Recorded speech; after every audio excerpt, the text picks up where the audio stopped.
안녕하세요. 추석 잘 보내셨어요? 지금도 명절 중이죠? 오늘까지. 어쩐지 찬양대 그 자리가 많이 비어 있네요. 네. 송표 많이 드셨어요?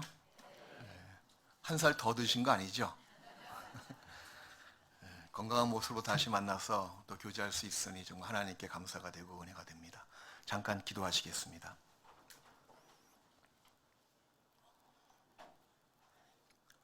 거룩하시고 자비로우신 우리 주 하나님 아버지, 죄로 물든 우리 영혼을 십자가에서 흘리신 보배로운 피로 영혼이 깨끗하게 정결케 시켜주신 놀라우신 구원의 축복으로 인해 진심으로 감사와 영광과 아버지께만 찬송을 드립니다.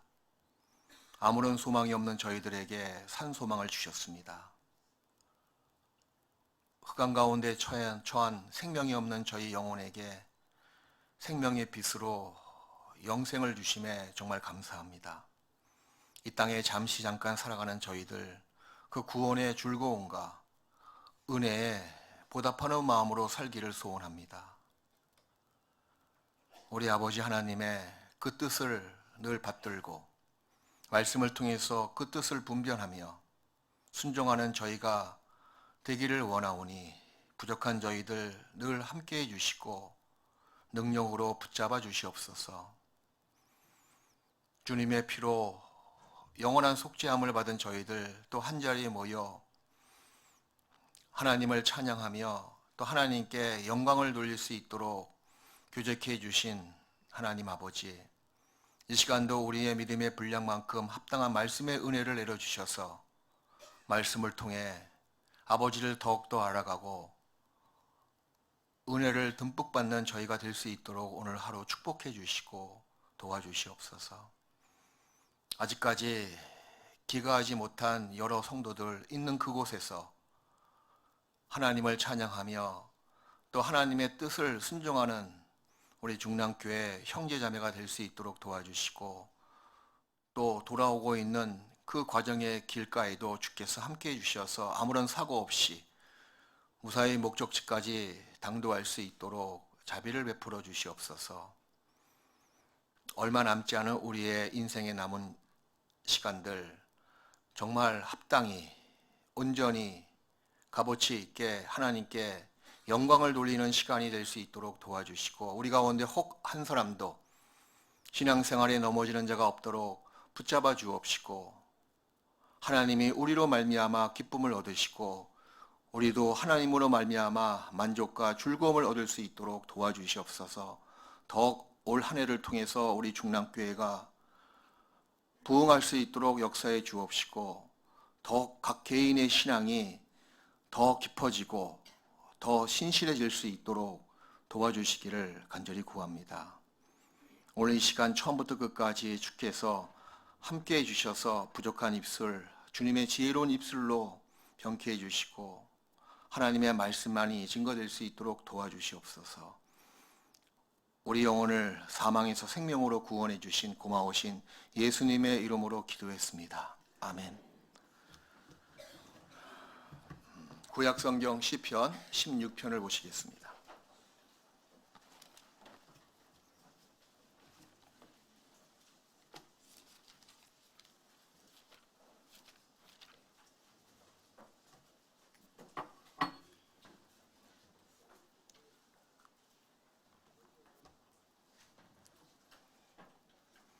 구약성경 811페이지 시편 16편 1절부터 11절까지 우리 같이 한 번만 읽으시겠습니다. 하나님이여 나를 보호하소서. 내가 주께 피하나이다. 내가 여호와께 아뢰되 주는 나의 주시오니 주밖에는 나의 복이 없다 하나이다.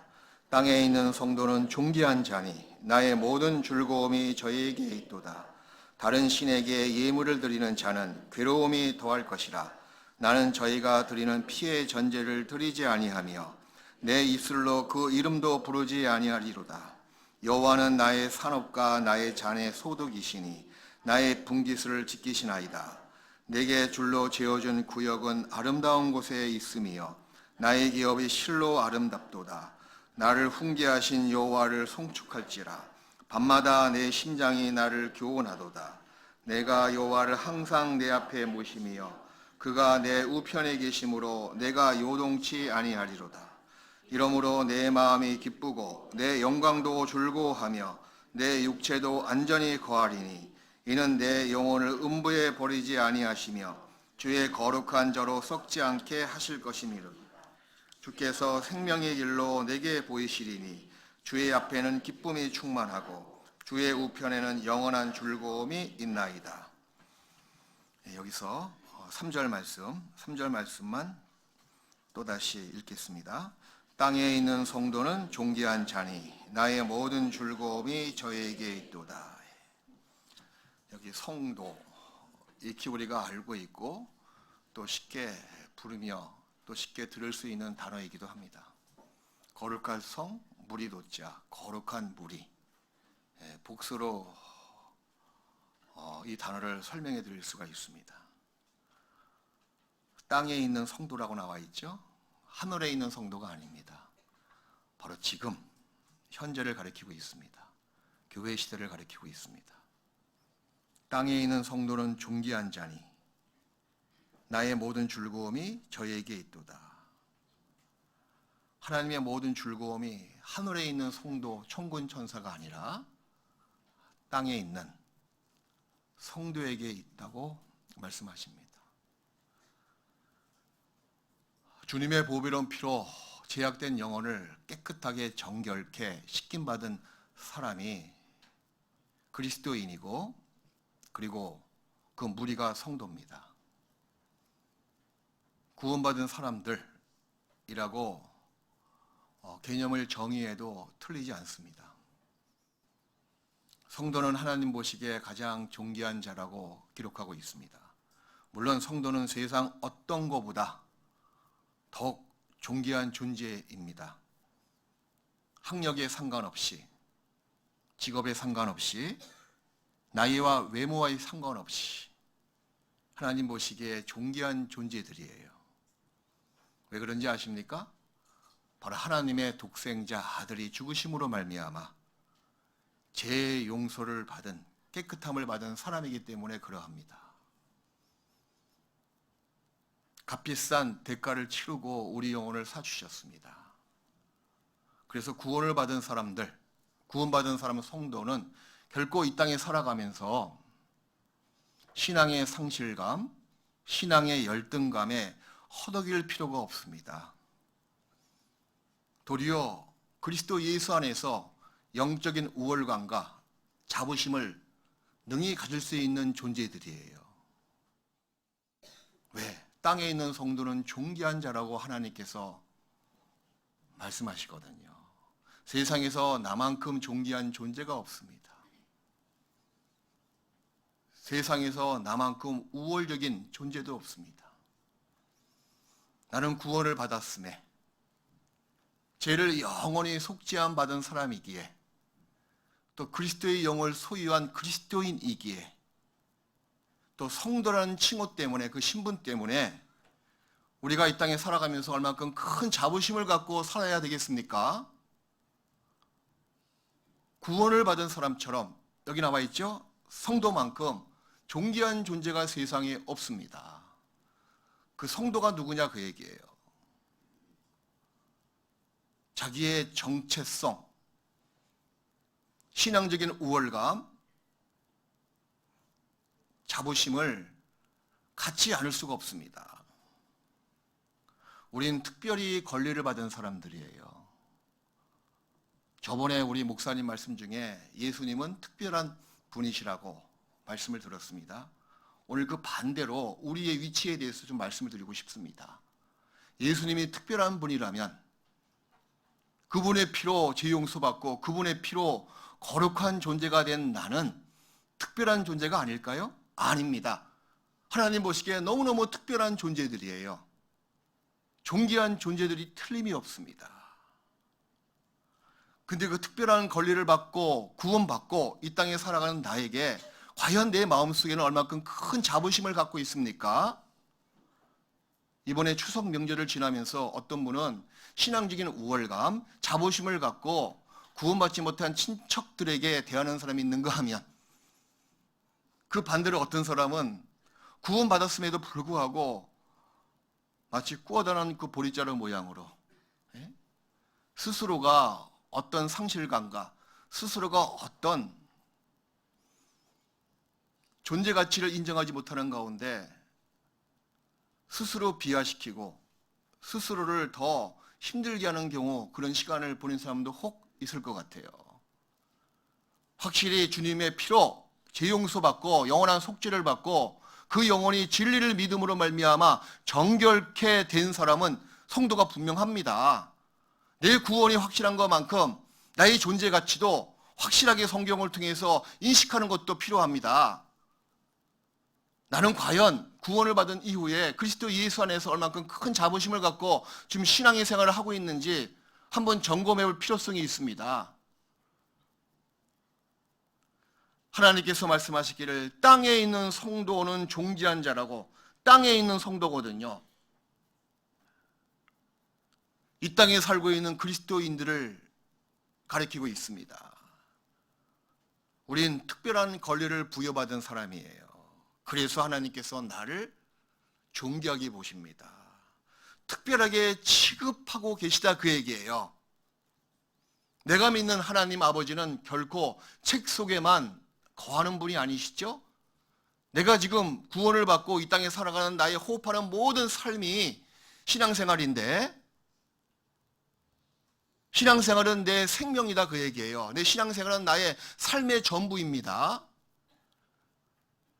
신앙생활, 하나님 말씀을 내가 믿고 그분을 우러러 본다, 그게 신앙의 뜻인데, 그것은 결코 이론적으로 끝나는 생활이 아니잖아요. 나를 구원하신 하나님, 나와 함께 하시는 하나님, 그 하나님이 책 속에만 국한돼서 갇혀있는 분이 아닙니다. 왜 하나님을 제한하십니까? 여러분을 구원하신 여러분의 하나님을 왜 스스로가 제한해서 이 책 안에만 국한되게 여기시냐, 그 얘기예요. 그런 하나님이 아닙니다. 나를 구원하신 나의 하나님은 이론적인 분이 결코 아니시고 지금도 살아계시고 역사하시고 운동하시는 분이세요. 나와 함께 하시는 분이시고 날 향해서 그 눈을 결코 감추이지 않는 분이시며 나의 기도에 그 길을 늘 열어두시는 분이십니다. 그분은 살아계시는 분이세요. 우리가 그 하나님을 지금 체험하며 기동하며 호흡하며 같이 살고 있는 그리스도인들입니다. 그게 신앙의, 살아있는 신앙의 모습이에요. 시편 34편 15절에 여호와의 눈은 의인을 향하시고 그 귀는 그 의인의 저희 부르짖음에 기울이시는도다, 그렇게 나와 있거든요. 근데 그것을 베드로 사도가 다시 인용을 했습니다. 여호와의 눈은 의인을 향하시고 주의 눈은 의인을 향하시고 저의 간구에 귀를 기울이시는도다. 하나님은 나와 함께 하시는 분이세요. 나의 일거수일투족을 다 살펴보시는 분이시고 나의 그 세미한 음성도 다 귀를 기울이고 들으시는 분이십니다. 그분은 멀리 계시는 분이 아니세요. 지금 나와 함께 하시는 분이십니다. 지금도 마찬가지예요. 다윗이 그렇게 이야기했던 그 하나님의 모습을 베드로 사도가 또 그렇게 이야기했던 그 하나님의 모습이 지금도 나에게 적용되고 말고요. 그분은 나의 세미한 그 음성도 다 들으시고 나의 발걸음을 다 감찰하시고 나와 함께 살기를 그토록 원하십니다. 이것이 바로 성도의 특권이지요. 어느 누가 이 세상에 살고 있는 모든 어느 누가 과연 하나님의 눈길에 사로잡혀서 그 마음을 빼앗고 그 눈길을 빼앗고 그 귀를 기울이게 만드는 사람이 어디 있습니까? 성도밖에 없잖아요. 구원받은 사람밖에 없잖아요. 그래서 구원받은 성도가 존귀하게 여기신다고 하나님께서 말씀하시는 거예요. 하나의 상징적인 존재로 하나님께서는 이스라엘 민족을 선택했습니다. 세상 많은 민족 중에서 이스라엘 민족을 선택하시고 그 이스라엘 민족에게 하나님께서는 특별한 권리를 부여하셨어요. 그 가운데 역사하시고 많은 이적을 행하시고 눈에 보이게끔 귀로 듣게끔 상상도 못할 큰 능력과 이적과 역사를 보여주셨습니다. 세상 많은 민족 중에서 너희 민족만큼 하나님의 살아계신 그 손길을 직접 체험하고 직접 보고 직접 들은 백성이 어디 있느냐 라고 성경은 몇 번에 걸쳐서 알려주곤 합니다. 그것은 무엇을 우리에게 보여주고 있습니까? 너희 민족이 세상 모든 민족 중에서 특별한 권리를 부여받은 혜택받고 있는 너희 민족 아니겠냐. 그렇게 성경은 설명해주고 있는 거예요. 시편 16편 말씀을 잡으시고요. 그 옛날 특별히 권리를 받은 이스라엘 백성의 모습을 잠깐 살펴보겠습니다. 신명기 4장을 보시겠습니다.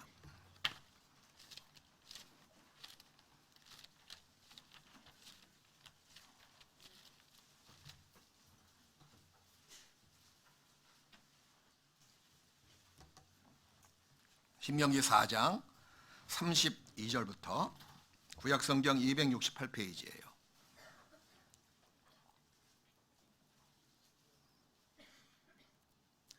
32절부터 제가 읽겠습니다. 내가 있기 전, 이 내는 이스라엘 백성을 이야기하고 있습니다. 하나님이 사람을 세상에 창조하신 날부터 지금까지 지나간 날을 상고하여 보라.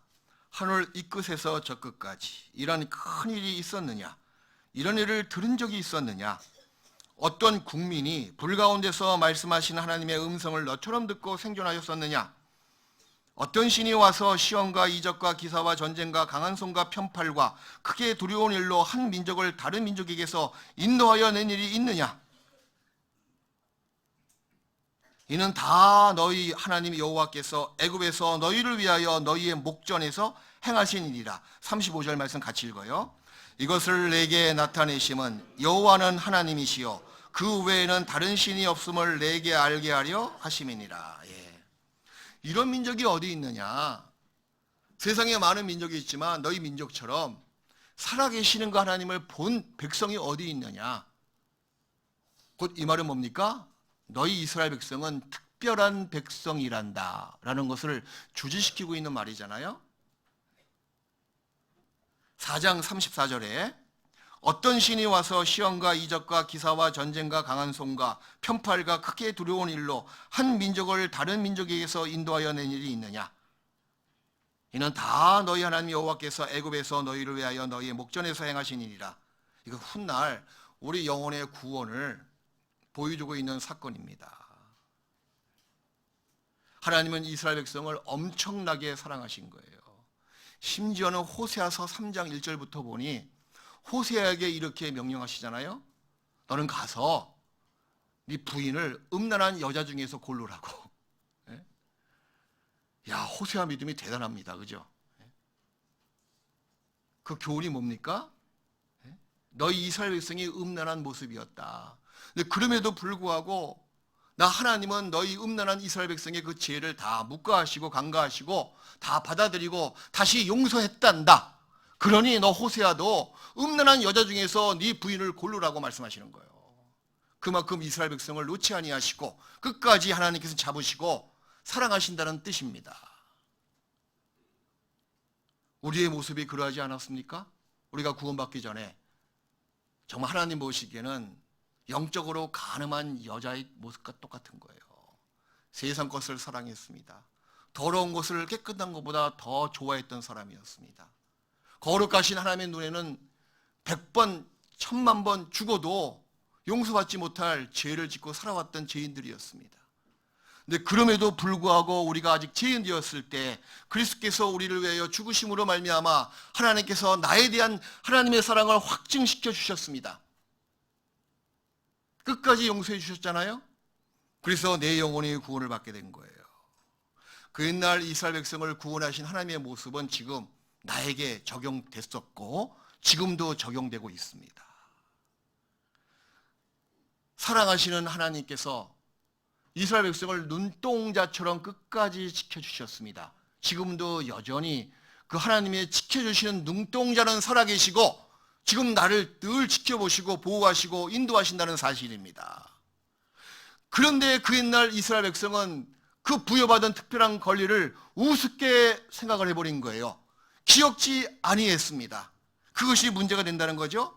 그래서 70편, 78편, 40절, 41절, 42절에 이렇게 나와 있는 겁니다. 저희가 광야에서 그를 반항하여 사망에서 그를 슬프시게 함이 몇 번인고 저희가 그의 권능을 기억지 아니하며 다른 민족에서 구속하신 그 날을 생각지 아니하였도다 라고 말씀하시거든요.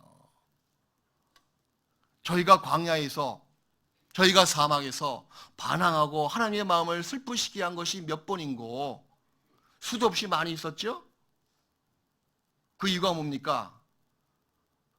바로 하나님의 구속의 날을 생각지 아니하고 눈동자처럼 지켜주시고 인도하시고 사랑하심을 기억지 아니하였기 때문에 그렇게 반항했고 하나님 마음을 슬프시게 했단다 라고 교훈하고 있습니다.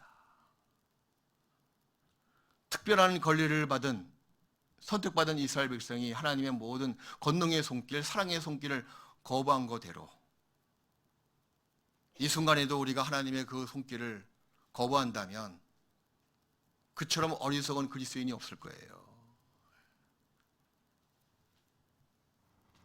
그 옛날 이스라엘 백성들에게만 특별한 권리를 부여하셨습니까? 그렇지 않습니다. 바로 나에게도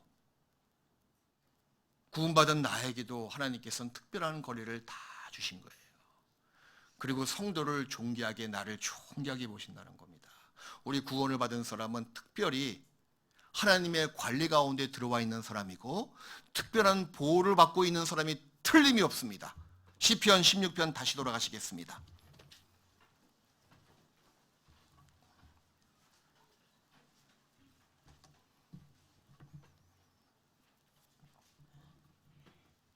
구원을 받은 사람은 하나님 아버지의 특별한 보호를 받고 있는 사람이 틀림이 없거든요. 1절, 2절에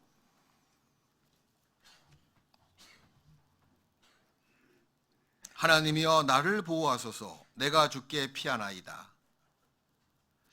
피할 수 있는 피난처가 있는 사람만큼 복된 사람이 없는 거예요. 성경에서 고아와 과부가 가장 불쌍한 자라고 나와 있습니다. 그 이유가 뭔지 아세요? 피할 데가 없으니까, 의지할 대상이었기 때문에. 세상 인생들이 왜 허무하고 불쌍합니까? 궁극적으로 의지할 대상이 사라지기 때문에 그런 거예요. 돈을 의지하십니까? 독수리가 날개를 내어 위로 오름같이 재물은 다 언젠가는 사라집니다. 사람을 의지하십니까? 썩을 사람. 호흡이 끊어지면 그 코에 수에칠 날짜를 셀 값어치도 없는 그런 인생들을 의지하는 사람은 때가 되면 다 사라지곤 합니다. 자기 자신을 의지하십니까? 언제까지요? 나이 들어보세요. 자기 자신도 믿을 수 없는 대상이거든요. 건강을 의지하십니까? 한 방에 가더라고요. 시간 되면 다 스스로 쓰러지는 존재가 이 인간입니다. 궁극적으로 구원받지 못한 사람만큼 허무하고 불쌍한 존재가 없는 거예요. 그런데 구원받은 성도는 존귀한 사람입니다. 왜? 의지할 대상이 있고 피난처가 있기 때문에 그러한 거예요. 여기 나와 있지 않습니까? 하나님이여 나를 보호하소서 내가 주께 피하나이다. 2절 말씀 같이 읽읍시다. 내가 여호와께 아뢰되 주는 나의 주시오니 주밖에는 나의 복이 없다. 주는 나의 주시오니 정말 하나님의 여러분의 주가 맞으세요? 주는 나의 주시오니 하나님은 정말 나의 하나님이시오니 하나님 밖에는 내가 사랑할 대상도 없고 복의 근원 대상도 없습니다. 이것이 맞아요. 구원을 받은 사람은 이렇게 하나님을 나의 주라고 부를 수 있는 사람이죠. 하나님은 나의 주시오니 그걸 떳떳하게 당당하게 이야기할 수 있습니까, 여러분? 말로만 주님이고 생활 가운데서 얼마큼 많이 의지하시고 피하시고 또 그분의 견고한 바위 밑에 얼마큼 많이 들어가십니까? 주는 나의 주시오니 주밖에는 나의 복이 없나이다. 맞습니다. 정말 구원을 받은 사람은 하나님 밖에는 복이 없는 거예요. 하나님으로 말미암아 즐거워하고 하나님으로 말미암아 만족할 수 있는 사람이 성도거든요. 하나님만이 전체의 복이 된다는 거예요. 주밖에는 나의 복이 없나이다. 5절 말씀. 여호와는 나의 산업과 나의 자네의 소득이시니 나의 분깃을 지키시나이다. 여호와는 하나님은 나의 산업이 되신다는 겁니다. 나의 자네의 소득이시다는 거예요. 기쁨의 근원, 복의 근원, 만족의 대상은 오직 하나님 한 분이십니다. 그래서 시편 39편 7절 말씀에 오늘 그 앞에 있는 구절을 암송했잖아요. 인생의 연약함을 쭉 이야기하고 끝내는 시편 39편에 가장 괄목할 수 있는 구절은 바로 7절입니다. 주여 내가 무엇을 바라리요 나의 소망은 오직 주께 있나이다. 그걸 이야기하기 위해서 인생이 허무하고 인생이 불쌍하고 인생의 날이 지나가는 그림자 같은 날이다 라고 설명했던 거예요. 주여 내가 무엇을 바라리요 나의 소망은 주께 있나이다. 이게 성도만이 진실되게 외칠 수 있는 말이거든요. 성도가 아닌 사람은 그렇게 이야기할 수가 없습니다. 그래서 성도가 정말 존귀한 자고 특별한 권리를 부여받은 사람이에요. 왜 하나님이 성도를 존귀하게 보십니까? 특별한 권리를 주셨기 때문에, 또 특별한 권리를 부여받은 사람들이기 때문에 존귀하게 보십니다. 두 번째 이유는요, 하나님의 모든 신령한 약속을 받은 사람들이거든요. 성도만이 하나님과 계약을 맺은 거 아세요? 성도만이 하나님의 놀라운 약속을 다 부여받은 사람인 거 아십니까? 구원받은 게 왜 좋습니까? 하나님의 놀랍고 영원하고 축복의 모든 약속을 받은 사람이기 때문에 예수님의 피로 보증으로 딱 세워졌고 피로 인을 쳤던 그 계약을 맺은 사람이기 때문에 하나님과 내가 계약을 맺었습니다. 그 계약서에는요, 예수님의 피로 그 글씨를 다 기록했거든요. 예수님의 보배로운 피로 재용서 받은 사람이 성도고, 성도가 왜 존귀하냐면 하나님과 약속을 맺은 사람이기 때문에 그러합니다. 시편 50편.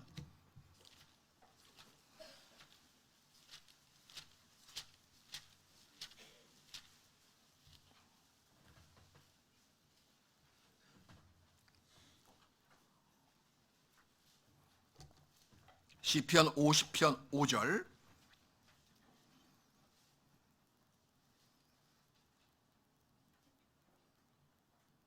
시편 50편 5절 말씀을 같이 읽읍시다. 이르시되 나의 성도를 내 앞에 모으라. 곧 제사로 나와 언약한 자니라 하시도다. 이르시되 나의 성도를 내 앞이 아니고 사실 우리 앞에, 네 앞에 모으라 그 뜻이거든요. 곧 제사로 나와 모여? 야, 어떤 제사입니까? 십자가에서 희생제물로, 영원한 속죄제물로 예수님께서 그 피를 흘려주셨고 그 살이 찢겨서 내 죄를 영원히 속죄한 그 제사로 이루어진 성도들과 맺은 약속입니다. 언약한 자다. 언약한, 약속을 한 자다. 하나님은 거짓말을 하실 수 없습니다. 그죠? 곧 성도는 거짓말을 하지 못하시는 하나님과 약속을 맺은 사람들이에요. 이 구약 성경은 우주 만물을 창조하신 하나님과 사람이 맺은 약속인데 그 약속의 핵심 약속이 뭡니까? 그리스도를 보내주시겠다는 약속이잖아요. 신약은 그 약속을 지켰다는 보증이고 동시에 성령님을 보내주시겠다는 약속이기도 합니다. 또 재림하신다는 약속이기도 하거든요. 무지개를 보십시오. 얼마 전에 이 중랑 저 용마산 위에 무지개 뜬 거 보셨어요? 무지개를 볼 때마다 우리는 하나님의 약속을 기억합니다. 그 무지개의 약속은 지금도 유효한 거예요. 다시는 내가 물로 심판하지 않겠다는 약속이잖아요. 무지개를 볼 때마다 그 다음의 약속을 우린 기억합니다. 불의 심판이 있다는 것을 기억한다는 거죠. 여태까지 하나님께서는 한 번도 그분의 하신 말씀을 스스로가 어긴 적이 없으시고 약속을 저버린 적이 한 번도 없으신 분이세요. 거짓말 하실 수 없는 그 하나님, 변치 못할 그 하나님과 우린 약속을 맺었습니다. 우리가 받은 약속이 얼마나 굉장한 축복입니까, 그럼? 왜 약속대로 효력을 발생하지 못합니까? 어디에 문제가 있을까요, 그럼? 바로 내가 약속을 어기기 때문에 아무리 좋은 계약이라 하더라도 쌍방간의 그 약속대로 실행을 했을 때 유익을 서로 얻을 수가 있는 거예요. 한쪽이 그 계약을 어겨버리면 실효성은 없어진다는 거죠. 유익은 없어진다는 겁니다. 우리 구원을 받은 사람은 하나님과 약속을 받은 성도고 그 약속대로 내가 행했을 때 약속으로 말미암는 놀라운 축복과 은혜를 내가 약속대로 받을 수가 있습니다. 그 하나님께서 나와 어떤 약속을 하셨을까요? 우리가 구원 받을 때 있잖아요. 복음을 딱 듣고 마음에 딱 영원한 속죄가 딱 믿어졌을 때 그때 바로 성령을 보내주시겠다는 구약의 무수한 약속들이 내 안에 이루어지거든요. 성령은 거룩한 영입니다. 내 영혼이 죄로 물든 상태에선 성령께서 들어오실 수가 없는 거예요. 하나님은 죄가 있는 곳에 함께 거할 수가 없는 분이시거든요. 성령은 누구의 영이십니까? 하나님의 영이시거든요. 거룩한 영이거든요. 거룩한 성령이 내 안에 들어오기 위해서는 내 영혼이 주님의 피로 깨끗하게 씻김 받아야만 성령이 그 거룩한 곳에 들어올 수가 있는 분이시거든요. 내가 제사함 받을 때 성령이 내 영혼에 들어오셨습니다. 그것은 구약에 그렇게 많이 언급했던 성령을 보내주시겠다는 약속이 내가 구원받은 그 순간에 성취가 된 겁니다.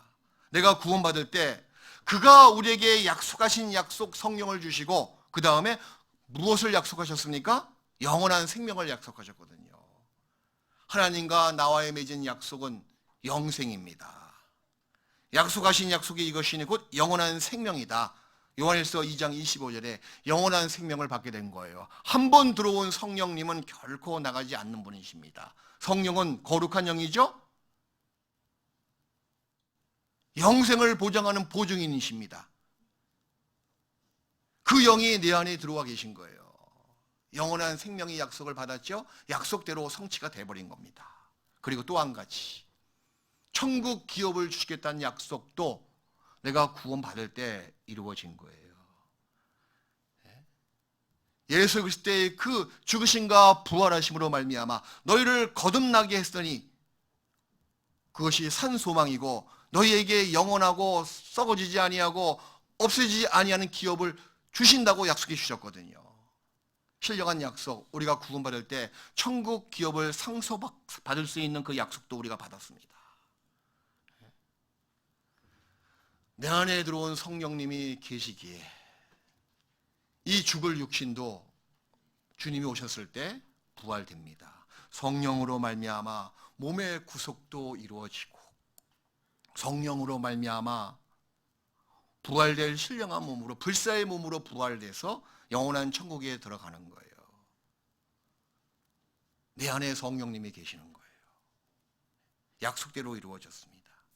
그리고 구원받은 이후에 이 땅에 잠깐 살아갈 때도 하나님께서 나에게 주신 약속이 계속 이루어지거든요. 그것도 우리가 기억해야 된다는 겁니다. 약속은 결코 깨어지지 않는 거예요. 내가 누구와 약속을 했는데 대통령과 약속을 맺은 것도 아니잖아요. 바로 우주 만물 위에 말씀으로 우주 만물을 주관하시고 붙잡으시고 그리고 주관하시는 살아계신 창조주와 말씀을 통해서 약속을 맺은 사람인데 그 약속이 결코 우주가 없어지더라도 천하가 없어지더라도 그 말씀의 한 획도 결코 변하지 않고 떨어지지 않습니다. 구원을 받은 다음에 하나님과 내가 맺은 약속이 몇 가지가 있어요. 신앙생활 속에서 나에게 주신 약속이 몇 가지가 있습니다. 이사야 43장을 보시겠습니다. 이런 약속을 받은 사람이기에 하나님께서 나를 존귀하게 보시는 거예요. 이사야 43장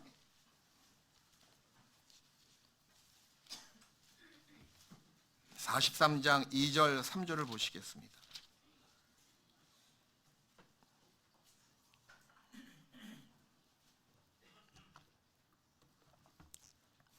여기 첫 번째 언급하고 있는 대상은 이스라엘 백성이죠. 특별한 권리를 부여받은 이스라엘 백성을 이야기하고 있지만 훗날 구원을 받을 성도를 대표해서 보여주고 있는 모습입니다. 그 궁극적으로 성도를 대상으로 해서 기록한 말씀이에요. 이사야 43장 2절 우리 같이 읽읍시다. 내가 물 가운데로 지날 때 내가 함께할 것이라. 강을 건널 때 물이 너를 침몰치 못할 것이며 내가 불 가운데로 행할 때 타지도 아니할 것이요 불꽃이 너를 사르지도 못하리니 대저 나는 여호와 내 하나님이요 이스라엘의 거룩한 자요 내 구원자임이라. 내가 애굽을 너희 속량물로 구스와 스바를 너희 대신으로 주었노라. 첫 번째 대상은 이스라엘 백성이고 그리고 그 뒤에 그리스도인 성도들에게 하시는 약속이거든요. 구원받은 네가 물 가운데 지날 수가 있죠? 물 가운데 지날 때입니다. 환난 중이거든요. 너와 함께 할 것이라. 그때 하나님의 함께 하심을 더 우리가 확실하게 목도할 수가 있습니다. 물 가운데 지날 때 하나님께서 도망치시는 분이 아니세요. 꼭 그렇게 반대로 생각하는 성도가 가끔 있다니까? 평상시에는 가까이 계신 것 같은데 어려움에 임했을 때는 마치 하나님이 자기를 내등갱이 치고 어디로 가신 것처럼, 그리고 하나님을 스스로가 조급한 마음에서 원망하는 그리스도인이 가끔 있습니다. 그 무지의 소치예요. 도리어 환난 중에 나와 더욱더 함께 하시고 나타나시기를 더 원하시는 분이시거든요. 내가 물 가운데 지날 때이죠. 바로 그때, 그 순간에, 그 찰나에 내가 함께 할 것이라. 강을 네가 건널 때 물이 너를 침몰치 못할 것이며 또 물 같은 환난이 있으면 불 같은 고난도 있거든요. 불로 지나갈 때도 마찬가지입니다. 타지도 아니할 것이요 불꽃이 너를 사르지도 못한다고 우리와 맺은 약속입니다. 누구의 피로 보증 삼으셨습니까? 예수님의 피로 인을 탁 찍은 거예요. 계약하면 도장을 찍잖아요. 예수님의 피로 계약서의 도장을 날인한 겁니다. 고난 속에서 나를 도와주겠다는 약속이잖아요. 그래서 전도서 7장 14절 말씀에 형통한 날에는 기뻐하고 공고한 날에는 뭐하라? 공고한 날에 원망하라? 아니에요. 생각해보라 그래요. 무엇을 그럼? 약속을 생각해보라 그 얘기입니다. 어떤 약속이에요? 바로 이 약속이거든요. 나를 도와주시겠다는 약속. 내가 지금 불 가운데 지나가고 있는데 내가 그슬지도 아니하고 타지도 아니하게 나를 지켜주시고 보호하신다는 약속. 내가 물 가운데 지날 때에도 물이 나를 엄벌치 못하도록 막아주신다는 약속. 그 약속을 생각을 해보라 그 얘기예요. 당황하지 마십시오. 공부할 때는 늘 생각을 해보세요. 당황해하지 마시고 허둥대지도 마시고 조용히 생각해 보십시오. 아무리 급박한 상황을 접하더라도 조금 지나면 그 상황은 마치 아침 햇살에 안개가 사라지듯이 상황은 금방 급변합니다.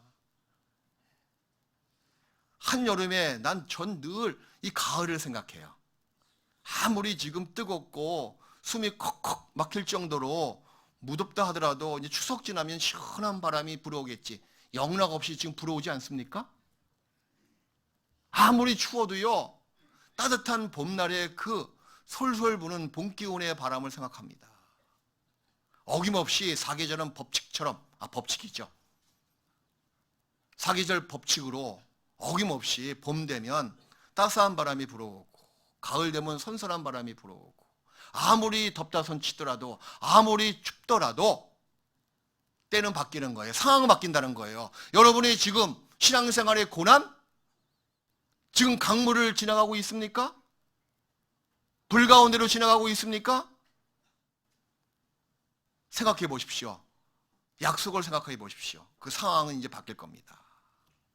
그리고 감당할 시험만 주시고 감당할 시험밖에는 결코 주시지 아니하겠다고 약속해 주신 거예요. 참 그 약속 들어보면 정말 감사해. 예? 감당할 시험만 주시는구나. 고린도전서 10장 감당할 이상의 시험을 결코 주시지 않겠다는 약속도 우리가 살펴보겠습니다. 고린도전서 10장을 보시겠습니다. 여러분은 이런 약속들을 과연 누구에게 허락했냐 그 얘기예요. 바로 나 아닙니까? 내가 성도잖아요. 내가 그리스도인이잖아요. 고린도전서 10장 13절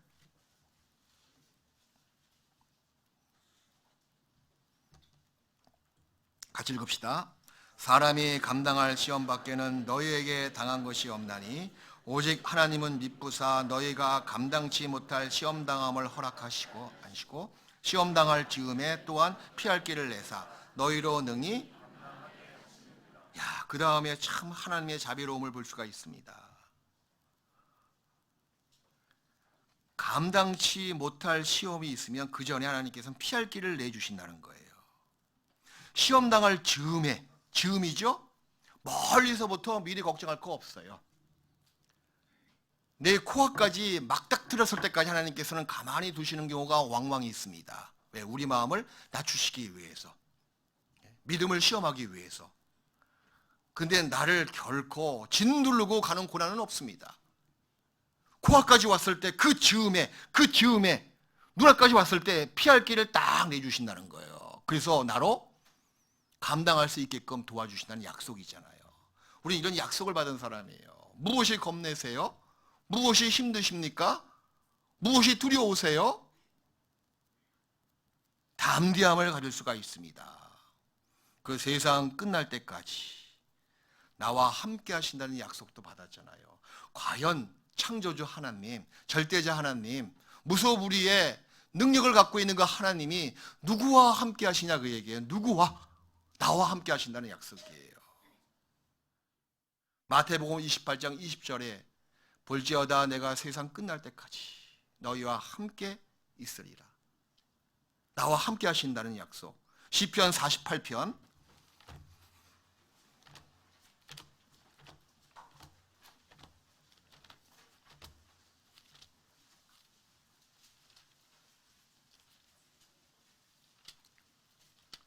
시편 48편 14절을 보시겠습니다.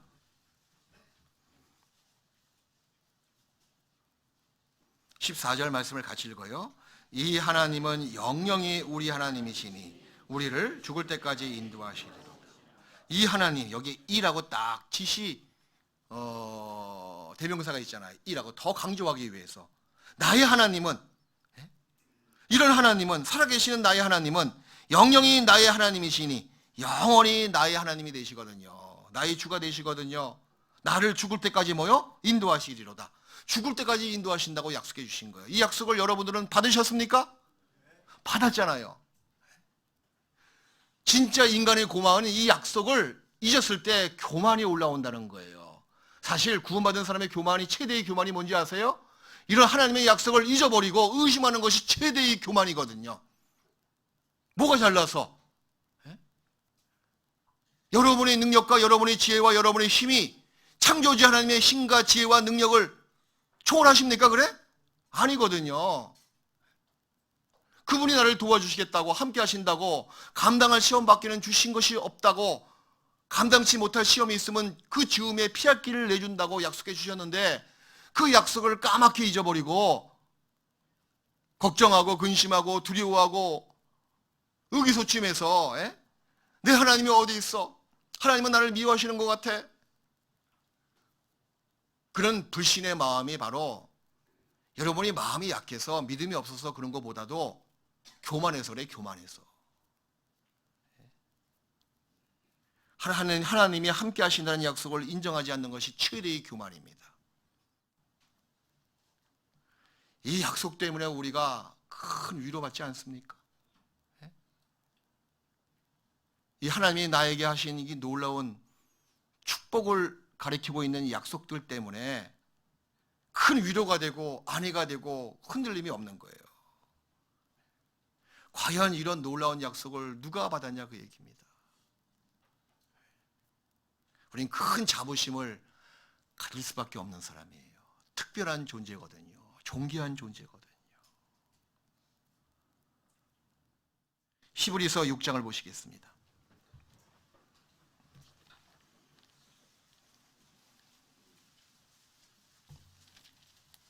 히브리서 6장 17절부터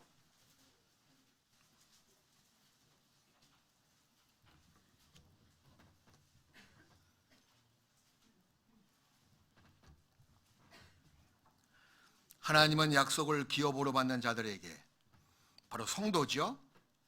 바로 납니다. 그 뜻이 변치 아니함을 충분히 나타내시려고 그 일에 맹세로 보증하셨나니 이는 하나님이 거짓말을 하실 수 없는 이 두 가지 변치 못할 사실. 이 두 가지가 뭡니까? 약속과 맹세거든요. 두 가지 변치 못할 사실이죠. 사실입니다. 사실로 인하여 앞에 있는 소망을 얻으려고 피하여 가는 우리로 구원받은 나로 큰 안위를 받게 하려 하심이라. 이런 약속 때문에 우리가 큰 위로받는 거예요. 격려받죠? 안심이 된다는 겁니다. 이런 놀라우신 하나님의 신령한 약속을 과연 누가 받았을까? 아, 성도구나. 성도가 누구냐 그 말이에요. 예수님의 피로 재용서받은 나구나. 내가 세상에서는 무명하고 세상에서는 가진 것도 없고 세상에서는 내가 잘난 것도 없더라도 성도라는 사실에 얼만큼 여러분들은 자랑스러워하며 얼만큼 여러분들은 자부심을 갖고 있습니까? 그건 여러분의 믿음의 정도와 비례됩니다. 자랑스럽지 않으세요? 구원받은 것에 대해서 최대의 자랑거리로 삼지 아니하십니까? 여러분 자식들 자랑스럽지 않습니까? 구원받은 것에 대해서. 공부 못하는 것 때문에 그 자랑함을 다 빼앗기고 구원받은 그 사실 때문에 여러분 자식, 여러분의 부모님, 여러분이 갖고 있는 형제자매들 정말 자랑스러워 하셔야 돼요. 스스로 구원을 자랑스러워하는 것 못지않게 주변에 있는 모든 가족들 구원받은 것에 대해서 성도의 구원받은 것에 대해서 여러분들은 최대의 자랑거리로 삼으셔야 돼요. 뭐 얼핏 보니까 명절 때 가장 듣기 싫은 소리가 너 결혼 언제 해? 뭐 그 말이라면서요. 세상 사람들은 그 말 듣고 의기소침할 수가 있지만 기분 나빠할 수가 있지만 구원받은 성도는 그냥 한 귀로 듣고 한 귀로 흘려버릴 수가 있는 거예요. 최대의 자랑거리가 내 안에 있거든요. 과연 하나님의 이 모든 축복과 약속을 누가 받았을까? 바로 나구나. 그것을 결코 잊지 마십시오. 그 성도는 왜 존귀한지 아십니까? 또 한 가지. 성도는 티끌이거든요. 성도는 진토거든요. 질그릇이거든요. 그래서 하나님께서 존귀하게 보신다는 거예요. 좀 역설적인 표현이죠. 아니 약한 존재인데 티끌 같은 존재인데 나를 존귀하게 보신다고? 시편 103편을 보시겠습니다.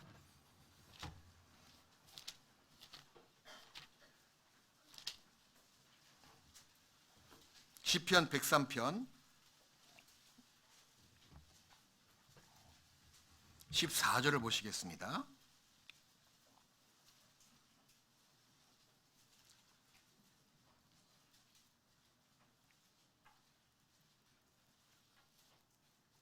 (13절) (14절) 같이 읽읍시다.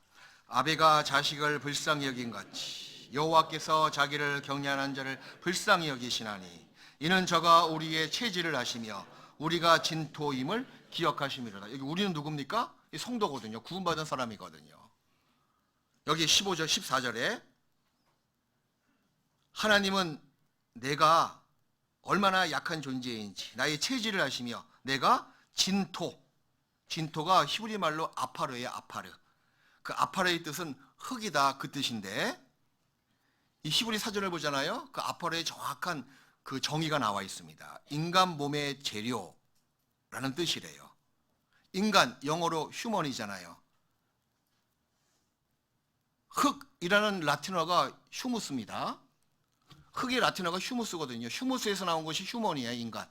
그러니까 인간은 흙으로 만들었다 그 뜻이거든요. 근데 재밌는 게 뭐냐면 흙이라는 휴무스에서 나온 겸손한 영어의 단어가 히밀러티, 이 겸손의 뜻이에요. 히밀러티가 이 휴무스에서 나온 거거든요. 겸손. 곧 이 말을 쭉 연결시키잖아요. 그럼 이런 뜻, 이런 교훈을 받을 수가 있습니다. 나의 체질이 이 진흙이다, 진토다, 흙이기 때문에 겸손할 수밖에 없는 사람이 누구냐? 성도가 된다는 거예요. 그래서 겸손한 자가, 하나님 보시 진짜 겸손한 자가 성도고, 겸손하기 때문에 성도를 존귀하게 보신다는 겁니다. 성도는 존귀합니다. 그 근본이 흙에서 나왔고 얼만큼 연약한 체질인지를 스스로 아는 존재이기에 겸손할 수밖에 없잖아요. 겸손은 교만을 이길 수가 있습니다. 우린 질그릇 같은 존재이거든요. 고린도후서 4장. 그래서 하나님께서는 겸손한 자를 존귀하게 보시는데 그 겸손한 자는 성도만이 가질 수 있는 본연의 자세거든요. 고린도후서 4장 7절.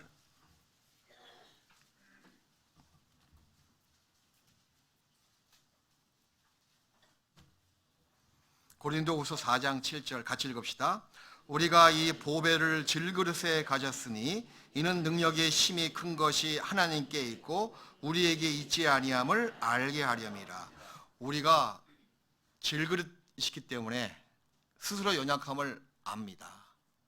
알기 때문에 하나님만 의지할 수밖에 없고, 그래서 내 안에 그 보배가 더 빛낼 수가 있는 거예요.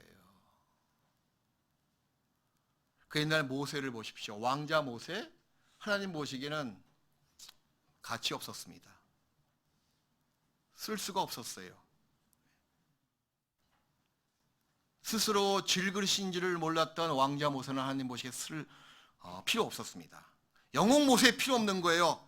40년 동안 광야에서 연단받고 질그릇처럼 바뀐 모세, 그 목동 모세가 하나님께는 필요했던 거예요. 자신이 질그릇이기에 하나님만 100% 의존할 수 있거든요.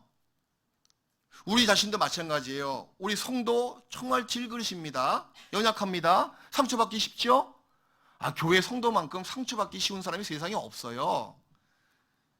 세상 사람들 회사 다니면서 학교 다니면서 직장생활 하면서 세상 사람들에게 상처받으면 세상 사람은 세상적인 방법으로 그냥 상처 치유합니다. 술을 마시든지 세상 놀이에 빠지든지, 아무리 직장에서 정말 마음에 큰 충격을 줄 수 있는 욕을 얻어먹더라도 집에 가면 다 잊어버리잖아요. 술 한 잔에 잊어버리든지 잠 한숨에 잊어버리든지 그 다음에 또 출근하지 않습니까? 근데 왜 성도는 사소한 말 한마디 듣고 그걸 끝까지 잠 못 잘 정도로 고민하다가 이제 교회 안 나오겠다고 교회 안 나오겠다고 왜 그러냐 그 얘기예요. 다른 이유도 있지만 제가 보기엔 성도라는 그 자체가요, 질그릇이기 때문에 그런 거예요. 상처받기 쉬운 존재거든요. 연약한 존재거든요. 하나님은 우리의 체질을 아십니다. 하나님은 감사하게도 다행스럽게도 우리를 보고 너 금강석 지체를 갖고 있어라, 강한 자가 되라, 그렇게 요구 안 하십니다. 그게 감사한 거예요. 질그릇이란다. 그러니 그리스도를 바라봐라. 넌 질그릇이란다. 그러니 보배를 담고 있으라. 네 안에 보배가 있단다. 그것을 더 새삼스럽게 깨닫게 하기 위해서 여기 나와 있지 않습니까? 보배를 어디에 담았다고요? 질그릇 속에 내 안에 담고 있는 거예요. 그래서 나를 존귀하게 보신다는 겁니다. 정말 제대로 된 신앙은요, 겸손을 알아갔을 때 모든 제약을 이길 수가 있는 거예요. 우리는 언제나 겸손할 수밖에 없는 성도입니다. 우리는 언제나 질그릇인 까닭에 겸손한 성도가 됩니다. 그런 나에게 하나님께서는 신앙의 좌절감이나 상실감이나 어떤 스스로가 비하시키는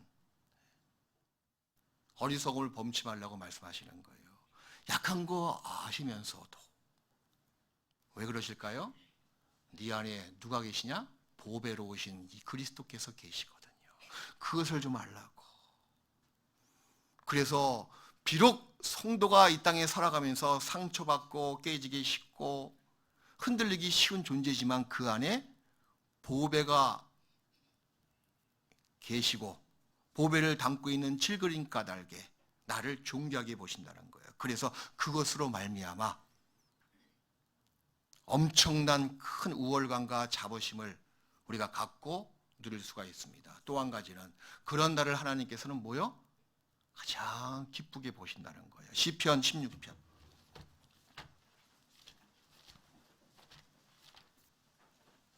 시편 16편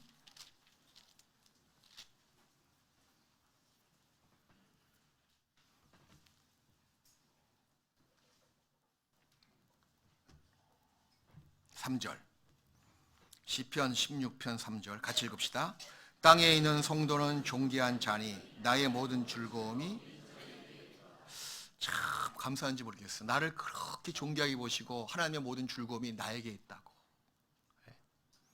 이런 몇 가지 존귀한 이유 때문에 나를 존귀하게 보시고 그리고 즐거워하신다는 겁니다. 정말 성도는요, 존귀한 까닭에 태산보다 높은 자부심을 가질 수가 있습니다. 저 높고 높은 태산보다 더 뛰어넘을 수 있는 우월감과 자부심을 갖는 사람이 세상에 성도밖에 더 있습니까? 또 성도는 질그르신 까닭에 저 밑에 깔려있는 축구장에 깔려있는 그 잔디보다 더 낮은 겸손함을 또 가질 수가 있는 거예요. 그래서 이런 나를 하나님께서는 존귀하게 보시고 즐거워하시는 까닭에 신앙의 우월감, 자부심, 담대함을 결코 버릴 수가 없습니다. 한 장만 더 보시겠습니다. 오늘은 제가 빨리 끝내려고 그래요 지금. 밥도 안 주거든요 오늘은. 히브리서 10장을 보시겠습니다.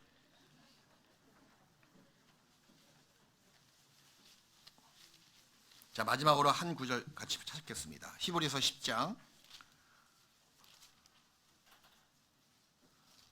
35절.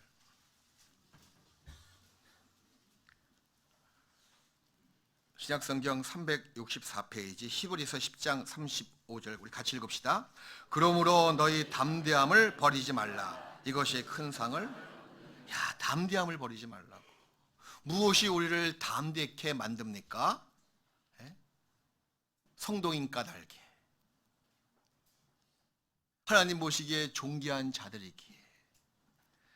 내가 학벌이 뛰어나서 존귀한 것도 아니죠. 내가 잘생겨서 존귀한 것도 아니고 내가 돈이 많아서 많이 배워서 존귀한 것도 아니잖아요. 단 한 가지 이유, 영원히 변치 못할 그 이유, 성도인 까닭에.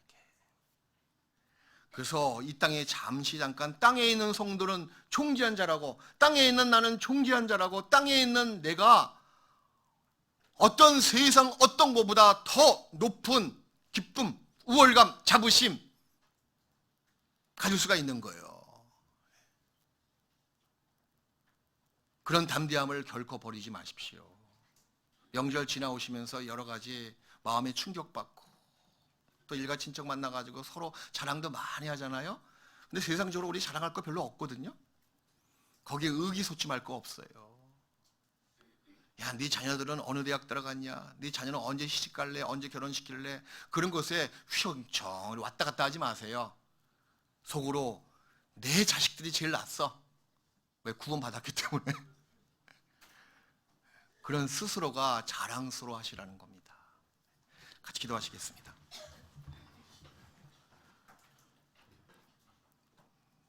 거룩하신 우리 주 하나님 아버지, 우리를 구원하시고 존귀한 자, 거룩한 성도로 거듭나게 하신 놀라우신 구원의 축복으로 인하여 진심으로 감사드립니다.